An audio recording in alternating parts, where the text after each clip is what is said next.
Do you know what day it is? What about what year it is?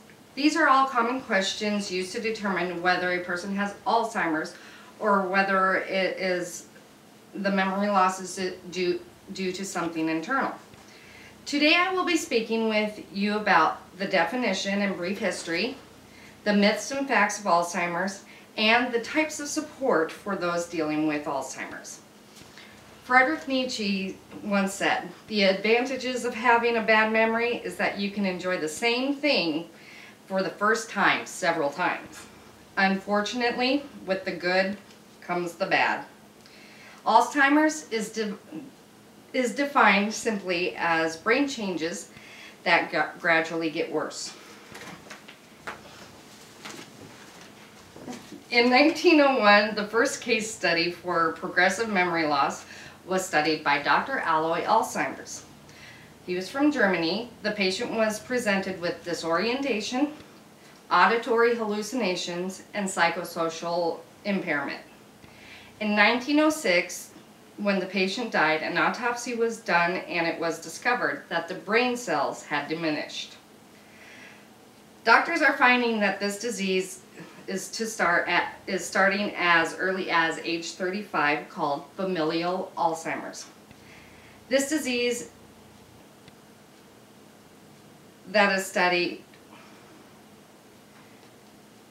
This is a disease that is studied in families with several affected members. They have found mutations in genes of family members, and each individual, though, is different. The family gene is not. Now that I have told you about the definition and have given you a brief history, let's move on to the myths and facts. People say that memory loss is a natural part of aging. Though some loss is natural, Alzheimer's is not. Alzheimer's is not fatal. Alzheimer's is fatal. It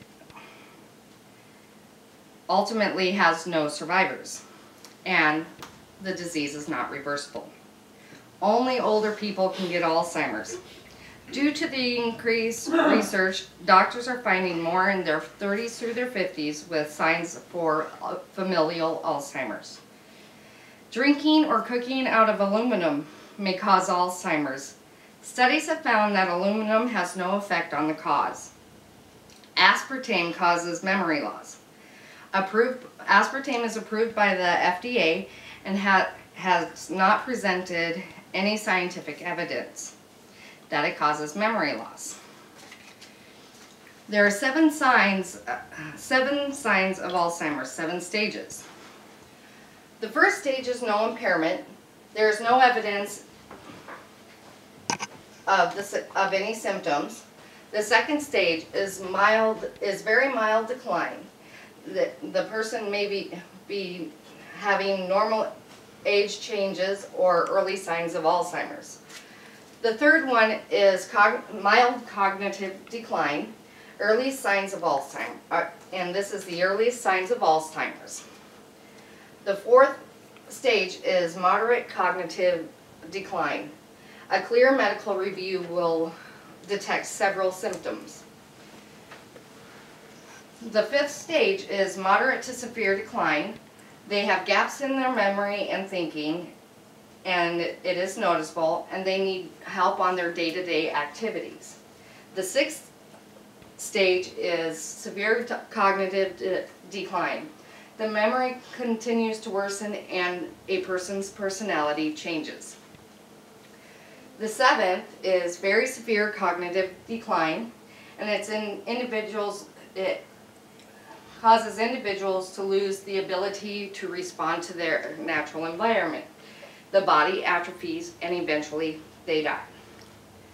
Now that I have given you the myths and facts, I would like to speak with you about the types of support for those involved with Alzheimer's. The biggest support when someone is diagnosed is family.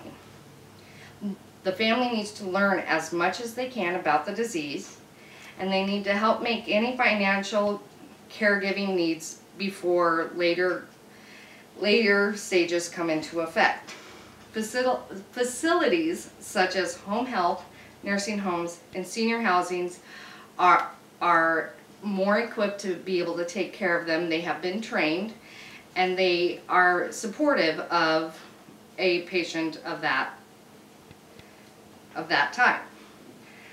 Today I have given you a brief history, the myths and facts, and forms of support required for dealing with Alzheimer's, to give you a better understanding of Alzheimer's. Samuel Butler said it best when he said, "Memory and forgetfulness are as life to death to one another. To live is to remember, and to remember is to live. To forget is to die, and to die is to forget." And this is my family who watched the video. Yeah, that's nice, Autumn.